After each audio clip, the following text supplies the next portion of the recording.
Bunda, hari ini aku ke sekolah diantar sama papa.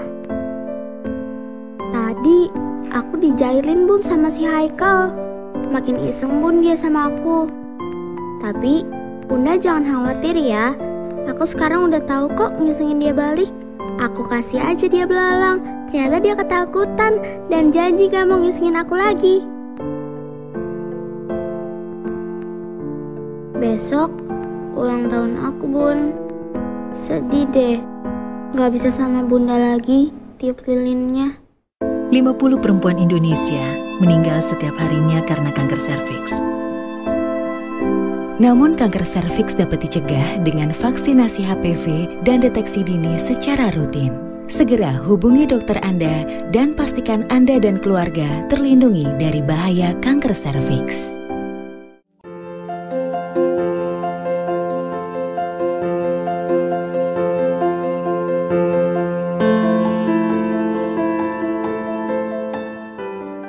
Ayo cegah kanker serviks dengan vaksinasi segera.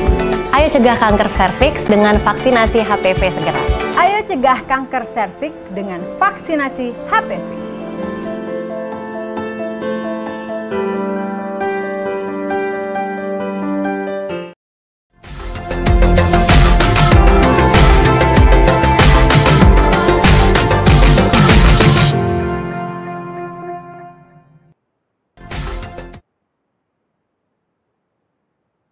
Halo, selamat siang semuanya. Saya Andara, saya akan menemani Anda di acara siang hari ini. Sebelumnya, saya ingin mengucapkan selamat menunaikan ibadah puasa bagi yang berpuasa. Oke, terima kasih ya teman-teman yang sudah menyaksikan acara Kickstock yang diselenggarakan oleh Koalisi Indonesia Cegah Kanker Serviks atau disebut dengan KICS. Semoga selalu semangat ya. Nah, apakah teman-teman sekalian tahu penyakit penular yang sering menyerang para perempuan di Indonesia disebabkan oleh infeksi human papilloma virus atau disebut dengan HPV. Virus ini adalah penyebab dari kutil kelamin dan 99% kasus kanker serviks yang selama ini menjadi beban kesehatan bagi wanita. Nah, berdasarkan data Globokan tahun 2018, di Indonesia terdapat 2 perempuan yang meninggal setiap jam karena kanker serviks dengan 88 kasus yang baru terdiagnosa setiap harinya. Penderita yang paling banyak adalah perempuan yang masih dalam usia produktif, yaitu 36 sampai dengan 55 tahun. Artinya, lebih dari 18.000 perempuan di Indonesia setiap tahunnya harus meninggalkan keluarga serta impian hidup mereka yang telah dibina selama bertahun-tahun. Namun, WHO telah merekomendasikan imunisasi HPV sebagai pencegahan utama terhadap kanker serviks. Imunisasi merupakan bentuk pencegahan penyakit-penyakit menular yang paling efektif dan efisien di seluruh dunia. Oke, Kiks hari ini mengadakan talk show dengan tema The Silent Killer, kenali dan cegah kanker serviks sejak dini, supaya masyarakat menyadari pentingnya untuk tetap menjaga dan melengkapi imunisasi HPV sebagai pencegahan utama terhadap kanker serviks dan kutil kelamin. Nah, sebelum kita ngobrol lebih banyak tentang kanker serviks, saya akan memperkenalkan dulu narasumbernya hari ini, yaitu Dr. Tirta Jasa, spesialis Obgyn konsultan. Beliau saat ini prakteknya di Rumah Sakit Omni Pulomas. Nah, beliau ini lulusan S1-nya dari Fakultas Kedokteran Universitas Indonesia, S2 dan S3-nya juga di Fakultas Kedokteran Indonesia. Oke, nah Dr. Caroline ini keahliannya adalah kebidanan dan kandungan, pertolongan persalinan yaitu normal dan persalinan SC, lalu bedah laparoskopi untuk tumor kandungan, lalu penanganan masalah infertility atau ketidaksuburan, termasuk tindakan inseminasi dan bayi tabung, lalu juga penanganan masalah hormon reproduksi, termasuk ketidakteraturan haid dan perdarahan pada usia remaja, pramenopause dan menopause. Nah, beliau ini juga sempat mendapatkan pelatihan di untuk advance endoscopy gynecology di Schleswig-Holstein University di Jerman dan training laparoskopi di Universitas Gießen, Jerman. Nah, dan juga prosedur untuk ovum pick up dan transfer embrio di Singapura dan Vietnam. Oke, hebat sekali ya Dokter Caroline ini. Nah, kalau bagi yang ingin kepoin Instagramnya, ada juga loh, yaitu Dokter Caroline Tirtajasa SPOGK. Nah, beliau juga sering membuat video-video edukasi nih di FB. Oke, langsung di-follow ya, yaitu Caroline Tirtajasa SPOGK juga. Oke, selamat siang Dokter Caroline. Selamat siang, Mbak Andara. Apa kabar? Iya, baik dokter. Dokter, gimana hari ini dok? Lagi di mana sekarang dokter? Saya sebetulnya lagi di rumah nih. Sengaja meluangkan waktu Oh, untuk bicara topik penting kita hari ini. wah luar biasa. Terima kasih ya dok untuk waktunya, untuk Iya, memberi edukasi kepada kita semua ya dok ya. Oke, iya. mungkin kita mulai aja ya dok ya. Oke, nanti kita Iya. masuk ke sesi diskusi, lalu nanti di akhir akan ada sesi tanya jawab. Oke, jadi teman-teman, bagi yang punya pertanyaan silahkan ditulis aja ya di kolom komentarnya ya. Oke. Ya, kita mulai saja ya dok ya. Dokter, aku penasaran banget sih, apa sih itu kanker serviks dan apa itu infeksi HPV? Oke. Jadi HPV ini singkatan dari Human Papilloma Virus. Dia menyebabkan berbagai kanker dan penyakit terkait infeksi HPV yang lainnya. Tipe HPV yang kanker ini adalah yang high risk ya. Biasanya HPV grup 16, 18. Ada juga tipe HPV yang non high risk atau yang low risk yaitu grup 6, 6 dan 11. Nah, kanker serviks disebabkan oleh HPV yang high risk. Sedangkan HPV yang tidak high risk, yang low risk menyebabkan penyakit kutil kelamin. Ya. Di Indonesia 54% laki-laki dan 46% perempuan itu menderita kutil kelamin. Selain itu Oh, juga HPV ini ya menyebabkan oropharyngeal cancer, jadi kanker di orofaring ya, area dari mulut dan tenggorokan, kemudian kanker penis pada laki-laki. Kutil kelamin ini juga bisa diderita oleh bapak-bapak juga, oleh kaum pria. Kemudian juga kanker di vulva dan vagina, terutama juga kanker mulut rahim ini. oke, jadi ternyata itu kanker serviks itu, mohon maaf, infeksi HPV itu bisa menyebabkan kanker serviks dan tidak hanya kanker serviks tapi kanker lainnya ya seperti kanker penis, tadi kanker orofaringeal yang tadi sudah dokter sebutkan. Nah, ini dok, apa sih penyebabnya? Itu kan tadi infeksi HPV ya, tapi bagaimana cara penularannya dok? Oke, cara penularannya itu sebesar 90% lewat hubungan suami istri, lewat hubungan seksual ya. Jadi 8 dari 10 perempuan dan pria ini akan terinfeksi oleh HPV. Dan tanpa disadari, kamu juga bisa terinfeksi HPV. Jadi rata-rata sebagian besar perempuan itu sudah ada kalau kita cek ya virus HPV di mulut rahimnya. Cuma memang nggak ketahuan nih. Ya, nah, jadi kitanya yang harus waspada. Jangan sampai dia sudah membuat perubahan sel, kita nggak tahu, begitu. Begitu ya dok ya. Nah, biasanya saat kita terinfeksi virus HPV ini, biasanya ada waktunya nggak sih untuk menjadi sebuah kanker serviks atau langsung jadi kanker dok? Oke, biasanya sih nggak cepet-cepet amat ya. Waktunya itu bisa mencapai puluhan tahun ya, 10 tahun kadang-kadang, dari mulai terinfeksi sampai menjadi kanker mulut rahim. Nah, dalam waktu puluhan tahun itu, tentunya penting ya buat seorang perempuan untuk melakukan deteksi dininya. Jadi yang penting, karena tadi sekali lagi 75-80% perempuan sudah terinfeksi HPV, yang penting buat para perempuan adalah jaga-jaga dong. Ya, jangan sampai kalau sel mulut rahim kita sudah berubah ke arah lesi prakanker, kitanya nggak tahu gitu, terkaget-kaget sendiri. Hmm, Nah, jadi yang nah, pentingnya itu deteksi dini dengan pap smear atau tin prep kalau yang lebih bagus dari pap smear ya untuk deteksi dini kanker mulut rahim ini. Oke, nanti mungkin dokter bisa menjelaskan lebih lanjut ya tentang deteksi dini. Nah, mungkin dokter bisa kasih sedikit penjelasan ini yang digambar ini apa sih dok? Ada gambar mulut rahim ya. Nah, ini apa tahap-tahapannya ya dok? Iya, jadi ketika terinfeksi awal HPV, sekali lagi infeksi HPV ini ya, lesi prakanker itu tidak ada gejala sama sekali ya. Kadang-kadang kanker mulut rahim bahkan stadium 1A1 itu tidak menimbulkan gejala sama sekali. Gejala itu biasanya rata-rata ditimbulkan sudah stadium 1B atau 2A ya, ke atas tentunya ya. Gejala yang ditimbulkan bisa berupa keputihan yang berbau atau postcoital bleeding ya. Tapi kalau sudah sampai stadium itu ya berarti kita sudah telat berarti. Yang kita mau adalah menemukan kanker mulut rahim dalam stadium lesi prakanker ya, CIN 1, 2, 3. Yang tentunya kalau diobati masih bisa mendapatkan tingkat kesembuhan 100%. Begitu ya dok ya. Oke, jadi kanker serviks ini disebabkan oleh virus HPV dan biasanya membutuhkan waktu tahunan, biasanya rata-rata 10 tahun ya dok ya, untuk menjadi sebuah tahap 2B ini ya, menjadi kanker serviks. Nah, tadi biasanya yang tadi dokter sebutkan ada keputihan, tanda-tandanya itu keputihan yang berbau, lalu ini ya dok ya, berdarahan setelah berhubungan seksual ya dok ya.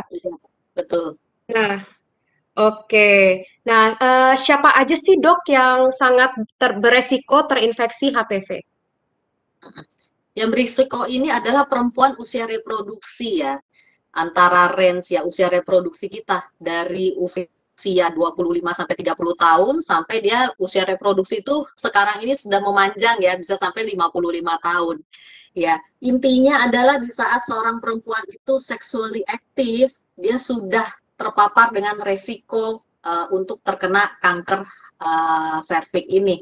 Dan ya sexually aktif sekarang anak-anak remaja juga sudah banyak tuh yang sexually aktif ya, belum menikah tapi sudah berhubungan.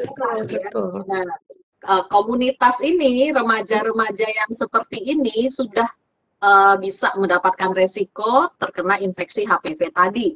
Dan gawatnya adalah para remaja kadang-kadang nggak ngerti ya, bahkan cara cebok aja dia kadang-kadang nggak ngerti, pengetahuan untuk kesehatan reproduksinya masih rendah. Jadi kadang-kadang sudah sexually aktif bertahun-tahun tetap tidak melakukan deteksi dininya, nggak pernah pap smear, bahkan pap smear itu apa aja juga nggak tahu ya. Tahu-tahu sudah terkena lesi prakanker yang bahkan sampai kanker stadium 1 gitu kan, kasihan banget ya, masih muda sudah terkena kanker mulut rahim. Oh begitu. Jadi biasanya itu ditemukan pada saat usia masih muda ya, mungkin sudah terinfeksi HPV gitu ya. Lalu pada saat usia 36 gitu itu baru ketahuan ya dok ya kalau ternyata itu ada kanker serviks gitu ya dok ya. Iya. Iya, dan usia reproduktif ini yang usia 36 sampai 55 tahun itu adalah paling rentan untuk ditularkan. Oke. Ya, jadi infeksi HPV ini dapat ditularkan dan tertular oleh siapa saja dan di usia kapan aja ya. Anak muda pun yang sudah berumur bisa memiliki risiko untuk terkena. Nah, tadi kan dokter menyebutkan bahwa rata-rata yang sudah aktif secara seksual ya dok ya bisa terinfeksi. Apakah ada cara lain dok untuk menularkan HPV? Cara lain selain hubungan seksual adalah kontak langsung, tapi risikonya kecil banget ya lewat jalur ini sekitar 5%. Misalnya duduk di dudukan WC yang ada atau memakai handuk yang ada virus HPV-nya, ya bisa aja. Ya, pernah didapatkan kejadian kanker mulut rahim pada anak atau perempuan yang belum menikah ya lewat jalur ini, tapi sangat jarang ya, sebagian besar sih lewat jalur hubungan suami istri atau hubungan seksual. Oh begitu ya dok ya, jadi mungkin sebenarnya untuk pasangan yang sudah menikah ya dok itu mungkin harus saling komunikasi dan saling lakukan pemeriksaan juga ya, tidak hanya untuk perempuan, tapi laki-laki juga ya. Mungkin ada salah satu yang tertular dengan infeksi HPV. Selain itu, infeksi HPV itu juga bisa ditularkan melalui tadi ya, WC umum, dok ya. Nah, Iya, maka dari itu, perilaku bersih dan sehat itu sangat harus dihindarkan untuk menghindari transmisi dari virus HPV itu. Oke dok. Nah, kanker serviks ini bisa dicegah nggak sih dok? Kanker serviks itu bisa dicegah. Pencegahan primer adalah dengan vaksinasi, ya. Satu-satunya kanker ginekologi yang sudah ada vaksinnya adalah kanker serviks ini. Jadi manfaatkanlah ya. Sangat rugi kalau tidak dimanfaatkan. Jadi mencegah itu selalu lebih baik daripada mengobati, ya. Jadi memang kejadian-kejadian kanker itu kalau secara teori ya sulit untuk kita cegah. Sebisa-bisanya yang kita lakukan adalah lakukan vaksinasinya dan berusaha untuk hidup sehat, ya. Vaksinasi HPV ini memberi kekebalan terhadap virus HPV dan sudah bisa diberikan sejak usia 9 tahun, ya. Jadi silakan untuk ibu-ibu yang sudah menikah, ya, atau perempuan yang sudah menikah, sebelum melakukan vaksinasi HPV ini biasa dilakukan pap smear dulu untuk menyingkirkan adanya lesi prakanker dan yang lainnya. Tetapi kalau untuk remaja putri yang belum menikah, biasanya vaksin HPV ini bisa langsung diberikan, ya. Untuk deteksi dininya bisa lewat pap smear, ya. Yang rutin sih dilakukan di poliklinik biasanya pap smear, ya. Tapi pap smear ini asal diketahui ya, angka kesalahannya bisa mencapai 50%. Oh, begitu. Ya, yang lebih akurat dari pap smear adalah TinPrep. TinPrep ini pengambilannya sama dengan pap smear, cuma proses pembacaannya beda karena dia liquid base. Sel-sel mulut rahimnya dicuci dulu tuh. Jadi terbebas dari kotoran atau sel darah merah yang kebetulan ada di mulut rahim, ya. Jadi dokter patologi yang membacanya akan lebih jelas melihat sel-sel mulut rahimnya tersebut. Ada juga pembacaan lewat IVA test nih, ya. IVA test ini biasanya untuk daerah-daerah di pedesaan, ya, di level puskesmas di mana tidak ada dokter spesialis kandungannya. Jadi biasanya seorang bidan yang akan mencocokkan. Jadi mulut rahim dioles dengan iodin, kemudian mereka ada atlas, ya, atlas pegangan berupa gambar dicocokkan, mirip yang mana? Apakah infeksi saja atau sudah ada lesi prakankernya? Nah, kalau IVA tes ada kecurigaan, biasanya akan dirujuk ke SPOG setempat untuk melakukan pap smear atau TinPrep tadi. Oh, gitu, Dok. Nah, melakukan TinPrep tadi itu yang dokter sebutkan, itu bisa dilakukan di rumah sakit mana saja, Dok? Atau masih rumah sakit tertentu? Di rumah sakit besar lah intinya ya. Kalau di tempat saya sih sudah bisa, di rumah sakit Omni sudah rutin kita melakukan TinPrep. Oke, dan itu jauh lebih akurat ya, Dok, dibandingkan dengan pap smear dan IVA. Iya, betul. Nah, lalu tadi dokter menyebutkan ya bahwa usia mulai dari 9 tahun ya itu sudah boleh divaksinasi ya, Dok, ya? Ya. Nah, itu biasanya pemberian vaksinasinya seperti apa sih, Dok, jadwalnya? Vaksinasi itu boleh diberikan kalau masih di bawah usia 13 tahun itu sebetulnya hanya 2 kali suntik, ya, di bulan ke-0 dan bulan ke-6. Jadi jarak 6 bulan gitu ya, untuk suntikan pertama dan keduanya.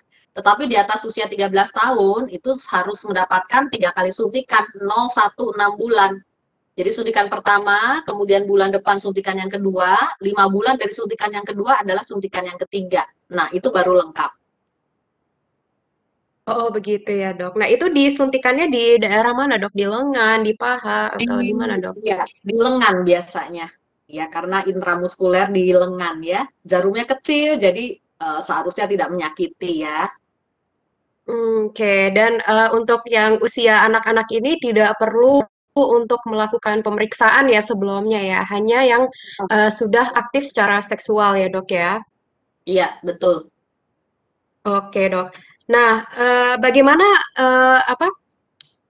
protokol kesehatan, Dok, di rumah sakit saat ini? Misalnya teman-teman di sini ada yang pengen segera nih, Dok, pengen segera pap smear, pengen segera vaksin HPV gitu.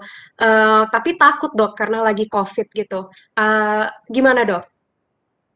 Kalau protokol kesehatan, saya tahunya di rumah sakit saya praktek ya. Kalau di rumah sakit Omni Pulau Mas, kita sangat ketat tuh melakukan protokol kesehatan. Ya, jadi mulai pasien masuk itu di screening dulu, kemudian ada pemeriksaan suhu, kemudian juga hand sanitizer tentunya disediakan tuh di mana-mana. Kita sediakan sambil nunggu lift bisa hand sanitizer, untuk cuci tangan juga mudah untuk dilakukan. Kemudian poliklinik kebidanan dan kandungan itu adalah poliklinik yang non-infeksius, ya. Kita di wing yang berbeda, di lantai yang berbeda dengan poliklinik anak-anak atau penyakit dalam atau poliklinik paru dan gigi itu di wing yang berbeda. Dan Rumah Sakit Omni menjalankan protokol screening yang ketat ya untuk pasien-pasien yang dirawat inap pun harus melakukan swab PCR dulu sebelumnya. Jadi swab PCR terbukti negatif, baru pasiennya diterima untuk rawat inap. Jadi kita tidak menerima yang swab PCR-nya positif, terutama untuk pasien-pasien rawat inap yang akan operasi ya. Jadi dan kita sendiri, kita sebagai dokter juga melakukan screening ketat ya, swab PCR per 2 minggu. Kemudian juga kita memakai masker dengan face shield juga. Juga baju biasanya akan dibekalkan baju hijau ya, baju yang untuk operasi dibekalkan juga untuk kita pakai di poliklinik. Jadi protokol kesehatannya ketat, jadi tidak usah khawatir ya, silakan saja datang.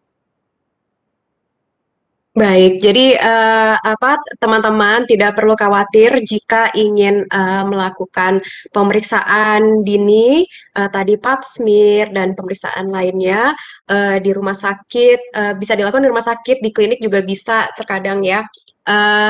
Untuk yang ingin melakukan vaksinasi juga tidak perlu khawatir. Nah, dokter, kalau misalnya lagi puasa gini, dok, mungkin ada yang nanya, boleh nggak sih dok vaksin pada saat sedang berpuasa? Boleh banget. Iya, jadi tidak perlu menunggu jam makan ya dok ya, tidak perlu menunggu malam ya dok? Tidak perlu. Vaksin HPV dan vaksin lainnya sih sebetulnya sangat simpel ya. Maksud saya dalam keadaan berpuasa pun tidak akan mempengaruhi khasiat vaksin dan tidak akan menimbulkan efek samping. Apalagi vaksin HPV itu hampir tidak pernah ya. Saya sudah 25 tahun praktek sebagai SPOG itu nggak pernah dapat pasien tuh demam-demam habis vaksin HPV atau terkena efek samping apa gitu, tidak pernah. Relatif sangat aman untuk vaksin HPV ini. Oh, begitu ya dok ya.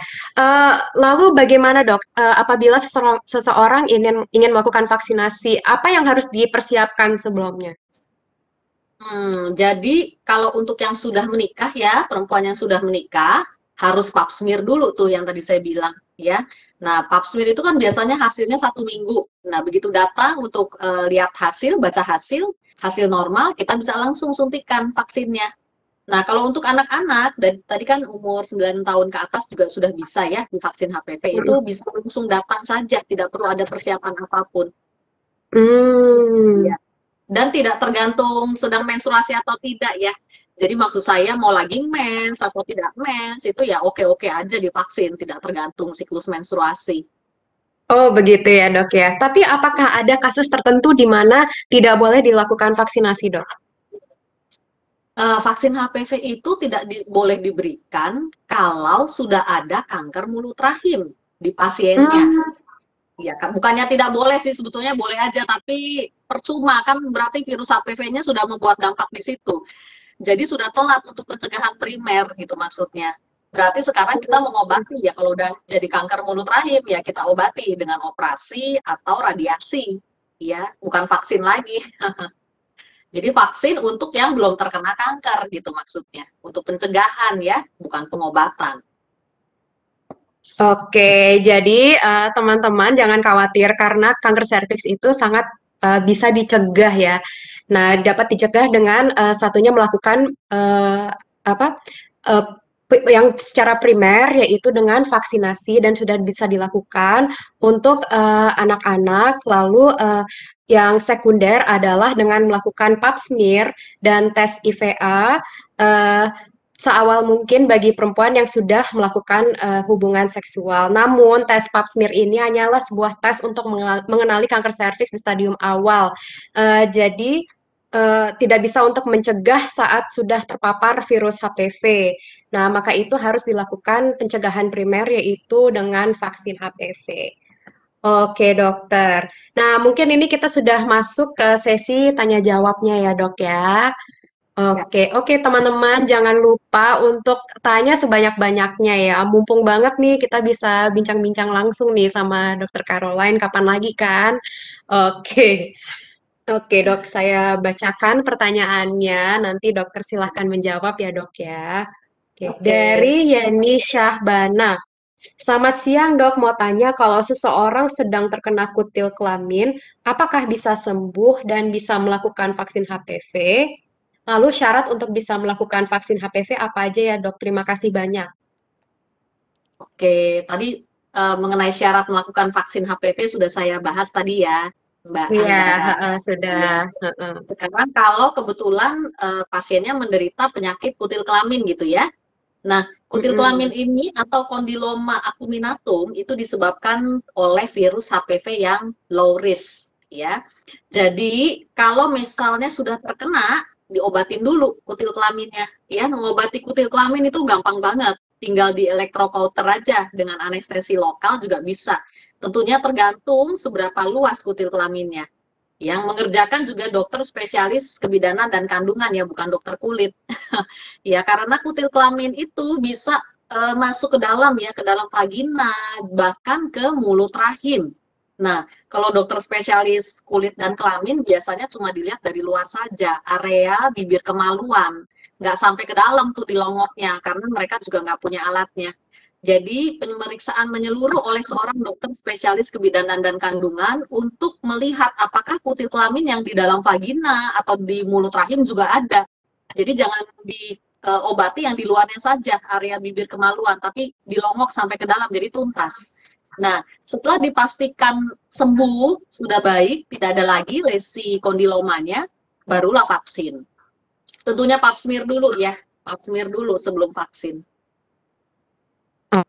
Oke, baik. Terima kasih untuk jawabannya, dokter. Kita akan lanjut ke pertanyaan berikutnya ya, dok ya. Dari Linda_Indah. Apakah jika hasil pap smear-nya menunjukkan cervicitis bisa divaksin, dok? Atau apakah harus melakukan HPV DNA dulu? Oke, kalau hasil cervicitis ini adalah infeksi mulut rahim, ya. Jadi bukan lesi prakanker. Jadi kalau hanya cervicitis saja boleh divaksin, ya. Nah, untuk pengobatan cervicitisnya sendiri tergantung penyebabnya. Apakah ada infeksi bakteri? Untuk kalau infeksi bakteri biasanya kita kasih antibiotik, ya. Kalau infeksinya parah. Kalau ada infeksi jamur, kasih obat anti jamur gitu untuk di vaginanya, untuk infeksi serviknya ini. Tapi vaksin tetap bisa diberikan. Oke, baik. Jadi untuk cervicitis itu boleh ya, karena itu merupakan infeksi, bukan lesi kanker ya, lesi prakanker. Oke, dok, ada pertanyaan dari Ningsih 06, dok. Apakah ibu yang sedang menyusui boleh vaksin, dok? Dan apakah ibu hamil juga boleh? Ibu yang sedang menyusui boleh. Ibu hamil sebetulnya boleh ya, karena vaksin HPV ini dibuat dari virus yang sudah mati sebetulnya, atau bagian dari virus, bukan virus hidup yang dilemahkan ya. Sebetulnya boleh saja ya, tetapi penelitian vaksin ini tidak mencakup responden ibu hamil. Nah, itu dia. Secara teori sebetulnya aman. Jadi kalau lagi divaksin kebetulan hamil ya nggak usah khawatir-khawatir banget gitu. Ya paling kita tunda sampai melahirkan. Apalagi kalau 2 suntikan pertama udah dapat, suntikan ketiganya nanti setelah melahirkan boleh sebetulnya. Ya. Tetapi berhubung seperti vaksin untuk COVID-19 itu juga kan respondennya itu yang jelas tidak melibatkan ibu hamil. Karena itu meskipun secara teorinya boleh, tapi dari POGI tetap menunda gitu ya, sampai benar-benar penelitian yang established yang melibatkan ibu hamil itu ada gitu. Dan kalau ibu menyusui sih tidak masalah, boleh saja divaksin. Tapi biasanya jarang tuh ibu-ibu menyusui minta vaksin HPV ya. Biasanya setelah selesai periode menyusui baru. Atau kalau vaksin pertama dan kedua sudah disuntikan dari sebelum hamil. Jadi setelah melahirkan, yang ketiganya boleh. Iya. Oh begitu ya dok ya. Tadi kan dokter menyebutkan bahwa jarak antara penyuntikannya itu 0 bulan, 2 bulan, dan 6 bulan. Ya dok. Nah, jika lebih dari itu, apakah boleh gitu? Apakah masih efektif obatnya? Untuk suntikan yang ketiga, ya biasanya tuh yang agak-agak telat tuh yang diberikan suntikan yang ketiga. Sampai waktu 1 tahun setelah suntikan kedua masih bisa diberikan dan masih efektif. Tapi tentunya kalau sudah lebih dari 1 tahun sudah terlalu lama, kita mesti ngulang lagi ya dari awal, dari suntikan Oh, pertama. begitu. Nah, apakah ada efeknya, Dok, apabila kita melakukan penyuntikan berkali-kali seperti itu, Dok? Maksudnya misalnya sudah disuntik terus disuntik lagi gitu. Sudah selesai yang 3 suntikan lalu disuntik lagi, apakah boleh, Dok? Apakah bisa? Kalau sudah selesai 3 suntikan tidak perlu disuntik lagi, karena vaksin HPV sampai saat ini tidak perlu booster. Penelitian sampai 10 tahun menyatakan titer antibodi yang didapat masih tetap tinggi tuh setelah 10 tahun. Jadi untuk saat ini 3 suntikan saja sudah cukup, tidak perlu berkali-kali. Oh, begitu ya, Dok ya. Oke, makasih Dok untuk jawabannya. Ada pertanyaan lagi ya Dok ya. Ini sudah banyak pertanyaan yang masuk nih dari Ontinat Dok. Dok mau tanya jika hasil pap smear negatif tidak ada tanda lesi prakanker, tapi hasil HPV DNA-nya positif, apakah berarti terdapat infeksi HPV Dok? Oke, jadi kalau HPV DNA positif berarti sudah ada virus HPV DNA di mulut rahim, ya. Hasil pap smear masih bisa negatif karena pap smear bukan melihat virus HPV-nya. Pap smear itu melihat perubahan sel yang diakibatkan oleh infeksi HPV. Jadi jelas ya. Jadi hasil pap smear, hasil TinPrep bisa saja normal, tidak ada lesi prakanker, tapi virusnya ada gitu. Berarti virus tersebut belum menimbulkan perubahan sel pada sel rahim kita, gitu ya. Jadi kita melakukan pemeriksaan HPV DNA itu sebetulnya untuk tahu sudah ada belum sih virus HPV di mulut rahim kita, begitu ya. Nah, kalau ternyata HPV DNA positif, hasil TinPrep atau pap smear yang normal, oke untuk saat itu. Tapi sekali lagi yang namanya deteksi dini itu perlu diulang ya, minimal setahun sekali. Karena saat ini nggak ada hasil pap smear normal, bukan berarti berlaku seumur hidup gitu normal terus. Enggak. Jadi tiap tahun perlu diulang sampai kita mendapatkan hasil yang abnormal. Gitu. Begitu didapat lesi prakanker, saat itu harus dilakukan tindakan.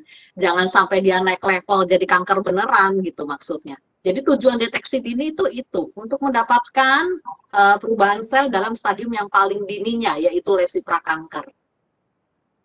Oke, baik Dok. Nah Dok, jika ditemukan pap smear-nya negatif, apakah perlu tetap dilakukan pemeriksaan secara rutin Dok? Pemeriksaan pap smear yang maksudnya secara rutin? Iya Dok. Oke, ya tetap yang tadi saya bilang saat ini normal, belum tentu tahun depan masih normal. Dan sekali lagi angka kesalahan pap smear itu bisa 50%. Jadi kalau saat ini normal, angka kesalahan pap smear 50%, adakan sekitar 50% ternyata sudah ada apa-apanya itu bisa. Karena itu pada beberapa center dokter patologi itu malah mintanya pap smear itu dilakukan per 6 bulan, bukan 1 tahun. Cuma ya masyarakat kita itu kan kadang-kadang susah ya kalau disuruh buka celana dalam ngangkang di depan dokternya. Bener ya Dok ya, mungkin ngerasa nggak nyaman ya. Iya, jadi ya sudah 1 tahun oke, asal jangan lewat dari 1 tahun gitu. Oke, baik dokter. Nah, tadi kan kita menyebutkan pap smear, IVA test, dan HPV DNA ini untuk pemeriksaan bagi perempuan ya dok ya. Kalau bagi laki-laki dok, bisa dilakukan juga ya dok si TinPrep ini. HPV DNA.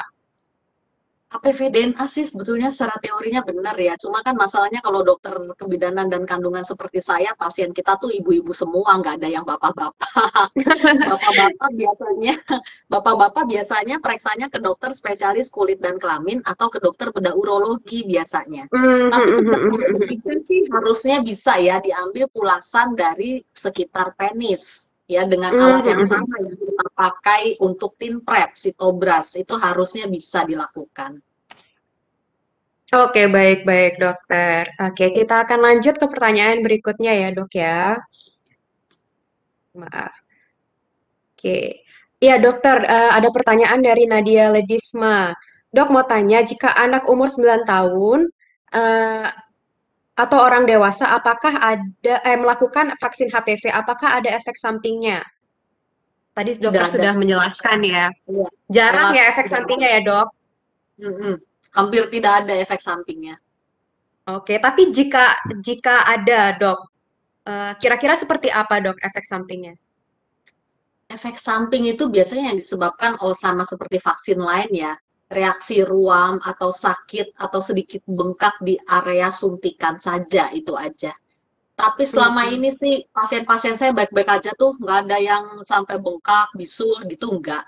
Paling nyeri hanya sesaat saat disuntik aja, ya. Setelah beberapa jam akan hilang. Oke, baik. Berarti produknya bagus ya, Dok ya, tidak bisa menimbulkan efek samping yang sangat tidak ada efek samping sama sekali atau sangat minimal. Dan begitu juga kalau misalnya ditemukan demam atau apa, bisa langsung minum obat pereda demam juga ya, Dok ya. Iya, betul. Oke, dokter, lanjut ke pertanyaan berikutnya ya, Dok ya, dari Marsha Raren. Dokter, kalau masih lesi prakanker, apakah bisa sembuh, Dok? Bisa. Itu dia makanya kita lakukan deteksi dini. Karena kalau masih dalam stadium lesi prakanker diobati, itu tingkat kesembuhannya masih 100%. Ya, lesi prakanker itu kan dibagi 3. Yang paling ringannya CIN1, naik level CIN2, naik level lagi CIN3. CIN3 itu sudah diperlakukan seperti kanker in situ ya, karena ya hampir semuanya sudah berubah menjadi sel-sel kanker. Jadi tujuan deteksi dini supaya kita bisa ketemu, kalau bisa sih CIN1 deh kita ketemu. CIN1 itu kalau diobati mah sudah pasti 100% sembuhnya. Lakukan saja loop eksisi bisa, atau nggak diapa-apain 3 bulan di pap smear ulang. Biasanya 70% CIN1 itu jadi normal lagi tuh, bisa 30%, 70%, sorry. 30%-nya dari CIN1 biasanya naik dia ke CIN2. Biasanya kita suruh pasiennya kalau nggak mau diapa-apain ya, tidak ada tindakan yang dilakukan, TIN-PrEP atau pap smear ulang dalam waktu 3 bulan. Setelah itu tiap 3 bulan kita lihat progresivitasnya bagaimana, karena tentunya masing-masing pasien ya bisa sangat berbeda ya untuk tingkat progresivitasnya. Oke, ya maka dari itu sekali lagi ya pencegahan dan deteksi dini itu sangat penting sekali ya. Ya, agar bisa ditemukan langsung ya apabila ada apa-apa masih bisa disembuhkan. Oke. Ya, dokter ada pertanyaan lagi nih, Dok, dari Umu_BHQ. Dok, mau bertanya, saya ketika haid setiap bulan bersih dari hari kelima, tapi di hari ke-9 merasakan flek disertai nyeri perut bawah. Nah, tapi lama-lama itu bersih dan hilang. Saya sudah pernah pap smear dan alhamdulillah hasilnya baik. Apakah boleh kalau saya vaksin? Kalau hasil pap smear-nya normal, boleh vaksin, silakan saja. Kalau untuk keluhan nyeri perut bawah, harusnya yang dilakukan pemeriksaannya ya tidak cukup hanya periksa dalam biasa ya, atau pap smear. Pap smear ini sekali lagi hanya untuk deteksi dini kanker mulut rahim. Kanker-kanker yang lainnya ya nggak dideteksi pakai pap smear, ya. Jadi ada tuh perempuan yang atau ibu-ibu yang pap smear rutin tapi masih terkena kanker. Misalnya kanker indung telur atau kanker ovarium atau kanker badan rahim. Ya bisa banget karena yang cuma dikerjakan hanya pap smear saja. Jadi seharusnya screening ginekologi itu yang lengkap adalah pap smear dan USG transvaginal. Ya, bukan USG perut ya. Kalau USG perut kita nggak bisa lihat apa-apa. Ya, kista atau miom di bawah ukuran 3 cm sudah pasti luput dari USG perut. Karena USG perut itu terhalang lemak perut dan usus-usus. Jadi bagi yang sudah menikah tentunya ya, lakukanlah pap smear sekalian USG transvaginal untuk screening terhadap adanya miom, kista, tumor-tumor kandungan, atau bahkan calon kanker indung telur. Oke, baik dokter. Nah, ini dok, ada pertanyaan dari Diana Anggreni 160. Dokter, Nah, dokter, apakah ada kemungkinan kanker serviks ini menular jika salah satu anggota keluarga kita terkena? Jadi penularan kanker serviks itu bukan kankernya yang menular sebetulnya ya, virus HPV-nya. Sekali lagi, virus HPV ini ditularkan lewat hubungan seksual. Jadi kalau salah satu anggota terkena kanker mulut rahim ya nggak akan menulari saudara-saudara atau anggota keluarga lainnya jadi ikut kena kanker mulut rahim gitu ya. Jadi dia bukan penyakit menular gitu maksud saya untuk kankernya. Kanker mulut rahim bukan penyakit menular ya. Yang menular itu virus HPV-nya tadi dan ditularkannya juga 95% lewat jalur hubungan seksual. Iya, mungkin ini ya dok ya, mungkin kebersihannya yang perlu dijaga ya apabila salah satu di rumah terkena infeksi HPV. Mungkin sering dibersihkan kamar mandinya atau dipisahkan gitu kali kamar mandinya ya dok ya. Walaupun tadi yang dokter sebutkan penularannya sangat sangat kecil ya dok ya, cuman masih ada kemungkinan ya. Jadi begini, HPV itu kan virus sebetulnya ya. Jadi kalau mau kita cegah penularannya adalah jagalah kebersihan dan jaga juga daya tahan tubuh kita karena infeksi virus itu sangat bergantung manifestasinya terhadap daya tahan tubuh. Dua orang sama-sama terinfeksi misalnya ya, sama-sama terpapar infeksi HPV ya. Pada yang satu orang manifest tuh jadi infeksi HPV di mulut rahim ya, pada satu orang lagi tidak, dia baik-baik saja. Bisa saja terjadi seperti itu. Karena yang satu daya tahan tubuhnya rendah, yang satu daya tahan tubuhnya oke, gitu. Ya, itu bedanya. Jadi ada atau tidak ada penderita infeksi HPV di keluarga kita tetap wajib menjaga kebersihan. Gitu, menjaga kebersihan dan daya tahan tubuh itu apalagi di zaman pandemi seperti itu suatu keharusan ya, ada atau tidaknya infeksi HPV. Benar-benar banget, Dok. Mungkin kalau orang sekarang ya jaga kebersihan itu tujuannya untuk COVID saja, padahal bukan ya. Banyak sekali virus-virus dan bakteri di luar sana yang mungkin lagi nggak ngetren sekarang gara-gara COVID ya. Nah, iya makanya kita itu nomor satu banget itu untuk menjaga kebersihan dan menjaga kesehatan tubuh kita dan daya tahan tubuhnya. Oke, baik, Dok. Ya, ada pertanyaan ini, Dok. Oke, apakah boleh melakukan vaksin COVID-19 dan vaksin HPV di hari yang sama? Kalau sebisa mungkin ya, secara teori sih boleh aja. Ya, secara teori boleh aja. Tapi sebisa mungkin di vaksin itu ya kasihan amat gitu ya, langsung disuntik kanan kiri gitu ya. Jadi kalau bisa ya satu-satu aja. Tapi kalau kebetulan jadwalnya bareng ya nggak masalah juga gitu, boleh tetap diberikan ya kalau kebetulan memang jadwalnya bareng.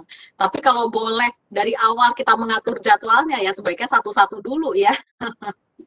Mungkin ibu yang menanyakan ini dok, mungkin sekaligus gitu loh dok, datang gitu ke klinik gitu, langsung COVID-19, langsung HPV juga, mungkin ada yang ingin seperti itu dok.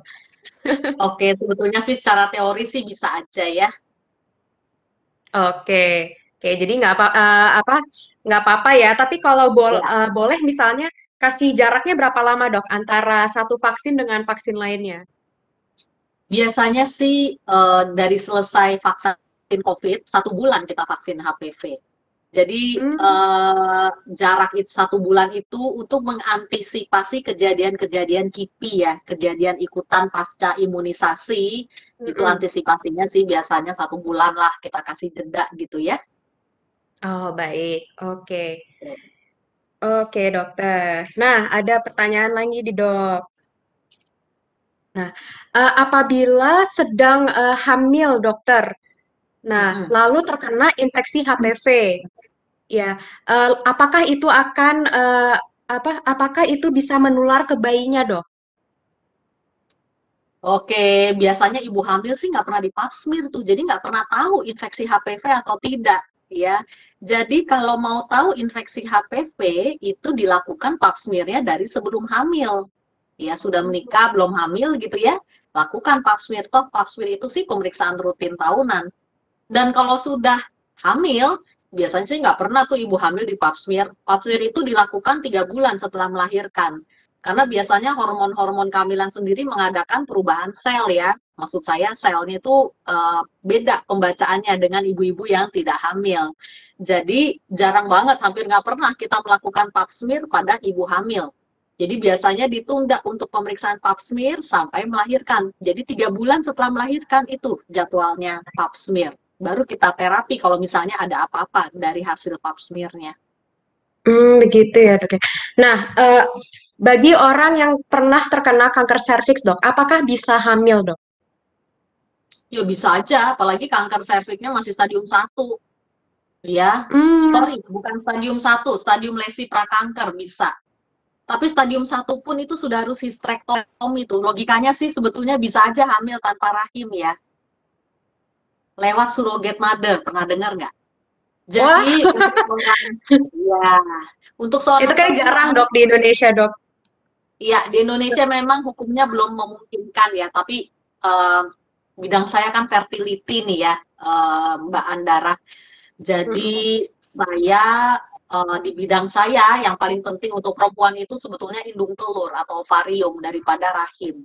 Kalau untuk satu dan lain hal, misalnya nih ya, belum pernah hamil, ya, tapi terkena kanker mulut rahim stadium 1 tuh, itu kan harus diangkat rahimnya, ya. Kalau diangkat, indung telur masih ada, tetap bisa hamil dengan bayi genetiknya sendiri, tentunya lewat program bayi tabung dengan surrogate mother. Ibu titip rahim namanya, itu ada tuh IGTV-nya di Instagram saya. Jadi sel telur diambil dari si ibu tersebut, sel sperma tentunya dari suami, ya dibuahi, ya kita lakukan ICSI, jadi embrio dibekukan, dimasukkan ke dalam rahim adiknya atau kakaknya atau ibunya yang masih punya rahim. Jadi seperti ibu titip rahim. Ya, anak yang lahir adalah anak yang genetiknya sama dengan pasangan suami istri tersebut. Ya, jadi pinjem rahim aja gitu. Tapi hukumnya sayangnya belum membolehkan untuk di Indonesia ya, tapi di negara lain seperti ya Malaysia, Vietnam, Thailand, India, Amerika itu sudah bisa. Iya dok. Oke. Terima kasih dokter. Ini sepertinya nih sudah tidak ada pertanyaan lagi untuk sesi kali ini. Kalau begitu, kita boleh mengakhiri ya dok acaranya yang hari ini. Oke, sebelumnya teman-teman kalau boleh saya sampaikan, imunisasi HPV perlu diberikan baik perempuan dan laki-laki supaya dapat perlindungan dari penyakit menular yang disebabkan oleh HPV. Selain itu, imunisasi HPV juga sebaiknya diberikan secara rutin kepada anak-anak sebagai pencegahan utama dan orang dewasa sesuai dengan anjuran dokter. Salah satunya penyakit menular yang sering menyerang para perempuan di Indonesia adalah kanker serviks. Untuk masyarakat yang menunda melengkapi imunisasi termasuk imunisasi HPV, HIKS menghimbau di masa pandemi ini untuk segera melengkapi imunisasinya. Oke, dokter, boleh nggak dok saya minta sedikit closing statement dari dokter? Oke, boleh.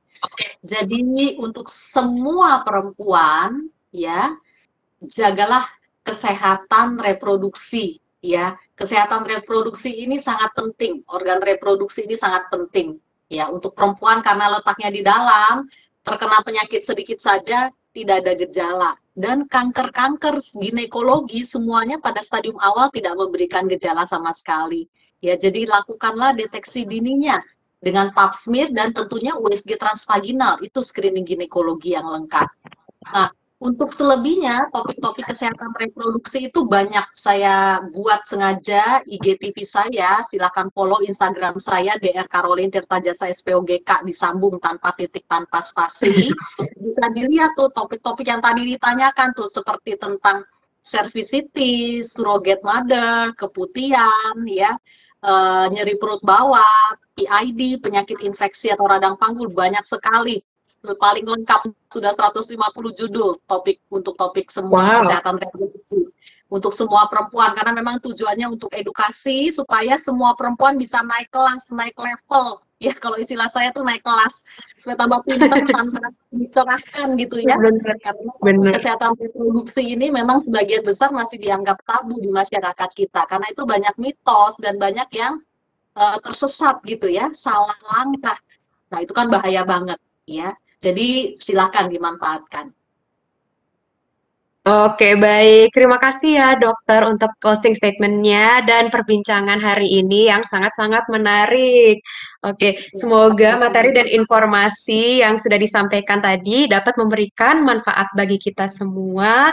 Dan untuk para peserta nih yang masih memiliki pertanyaan lebih lanjut atau ingin mendapatkan informasi yang terkini mengenai kanker serviks, silahkan follow Facebook dan Instagram Kiks di Cegah Kanker Serviks _ID. Para penonton juga silahkan memfollow Instagramnya Dr. Caroline dan akun FB-nya Dr. Caroline, itu yang banyak sekali edukasi-edukasi mengenai kesehatan sistem reproduksi. Oke. Oke, saya Andara, senang sekali sudah memandu acara hari ini. Sehat selalu dengan mempraktikkan protokol kesehatan sesuai dengan anjuran pemerintah. Sampai jumpa di kesempatan berikutnya. Selamat beristirahat. Bye-bye, dokter. Terima kasih banyak loh, dok. Sama-sama. Terima kasih, dokter. Iya.